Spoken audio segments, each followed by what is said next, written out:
Good morning students. ఈరోజు మనం ఈ వీడియోలో రెండు ఇంపార్టెంట్ విటమిన్స్ అయితే తెలుసుకుందాం. ఈ విటమిన్స్ అనేవి ఫ్యాట్ సాల్యుబుల్ విటమిన్స్ ADEK. అందులో మనము విటమిన్ K మరియు విటమిన్ D గురించి తెలుసుకుందాం. విటమిన్ K యొక్క రసాయనిక నామం పిల్లోక్వినన్, దీన్ని నాప్తోక్వినన్ అని కూడా అంటాము.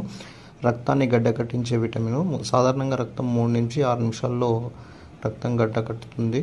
ఓకే, దీన్ని యాంటీ బ్లీడింగ్ విటమిన్ అంటాము. అంటే బ్లీడింగ్ కాకుండా చూస్తుంది. యాంటీ హీమరేజిక్ విటమిన్ అని కూడా అంటాము.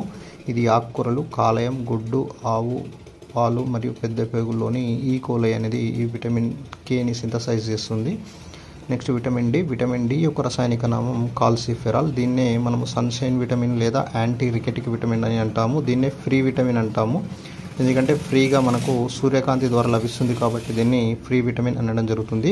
ఇది ముఖ్యంగా చేపల కాడ్ లివర్ ఆయిల్, పాలు, కాలేయం, చేప మాంసంలో లభిస్తుంది. సూర్యకాంతి వల్ల చర్మం కింద ఉండే కొలెస్ట్రాల్ విటమిన్ Dగా మారుతుంది. శరీరంలో అత్యంత వేగంగా తయారయ్యే విటమిన్ అని కూడా దీన్ని విటమిన్ Dని అంటారు.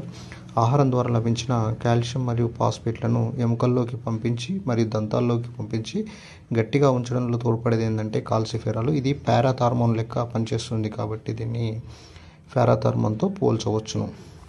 హార్మోన్ లాంటి విటమిన్ అని కూడా అంటారు.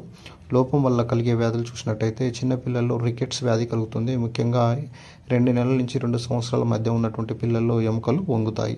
పెద్దవారిలో ఆస్టియోమలేషియా కలుగుతుంది. ఆస్టియోమలేషియా అంటే ఎముకలు మృదువుగా మారుతాయి, అంటే ఈజీగా ఇరిగిపోతాయి. దాన్ని ఏమంటామంటే మృదువుగా తయారవడం అని అంటాము. అంటే ఈజీ టు బ్రేక్ అనమాట. పెద్దవాళ్ళు ఏంటంటే ఎముకలు పలచబడి చాలా మెత్తగా తయారవుతాయి, అంటే మృదువుగా తయారవుతాయి. చిన్నపిల్లల్లో అయితే ఎముకలు వంగుతాయి. ఇది విటమిన్ K మరియు విటమిన్ D. ముఖ్యంగా రసాయనిక నామం ఇంపార్టెంట్ అండి. పిల్లోక్వినోన్ లేదా నాప్తోక్వినోన్. విటమిన్ Kది. విటమిన్ Dని చూసుకున్నట్టయితే కాల్సిఫెరాల్ అంటాం. ఇది యాంటీ బ్లీడింగ్ విటమిన్. ఇదేంటంటే దీన్ని సన్షైన్ విటమిన్ లేదా యాంటీ రికెటిక్ విటమిన్ అని కూడా అంటాము. ఓకేనా, థ్యాంక్ యూ.